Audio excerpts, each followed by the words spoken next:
3 questions. A.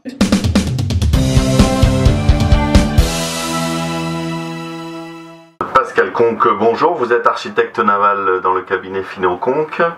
On est actuellement à bord de l'Océanis 35, la nouveauté de Beneteau que vous venez de dessiner. Quels en sont les points marquants? Les points marquants de ce bateau, c'est déjà un bateau de un tout petit peu moins de 10 mètres, on va dire 10 mètres, qui a un volume assez important pour sa taille, donc en croisière, qui dégage super cabine à l'arrière, qui dégage un toilette qui ne prend pas tellement de place dans le carré. Enfin, c'est des choses qui sont liées avec la carène et avec la puissance et le volume de la carène. Et puis aussi quelque chose d'intéressant à voir, c'est le larceau. L'arceau sur ce cockpit qui est très large d'ailleurs, et très spacieux.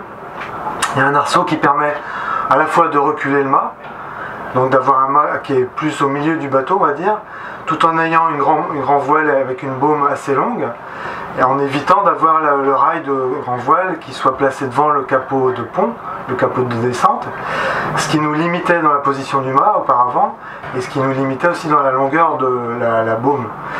Là, on se retrouve avec un plan de voilure plus étalé sur la longueur du bateau, un plan de voilure beaucoup plus moderne, par rapport à ce qu'on fait en bateau de course d'ailleurs, et quelque chose qui permet aussi d'ailleurs d'avancer la descente, de l'incliner, et d'avoir une descente confortable, quoi. Le bouchin, c'est un argument commercial ou bien une véritable avancée architecturale? Le bouchin, non, c'est pas commercial, c'est en fait s'apercevoir que finalement ça offre pas mal d'avantages. Ça offre à la fois de la raideur pour une largeur donnée. À largeur donnée, on est plus raide de forme, on a un bateau virtuellement plus large, et puis on en profite pour avoir des aménagements et des lits plus larges aussi à ces endroits-là. C'est des points assez stratégiques dans les bateaux, et donc ça nous fait gagner 4-6 cm par côté donc dans la couchette avant, ce qui n'est pas inintéressant. Et aujourd'hui, on dessine des bateaux, des voiliers de plus en plus gros. Comment on va réussir à gérer toujours ces bateaux-là?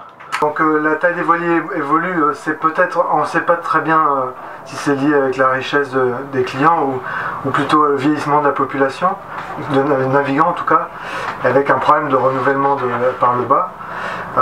C'est vrai qu'on navigue sur des bateaux, on vend plus de bateaux gros, mais aussi parce qu'on sait mieux les faire, parce qu'on sait mieux les manœuvrer, parce qu'on sait mieux les équiper, et on les adapter à des populations vieillissantes de navigants. Ouais. Merci.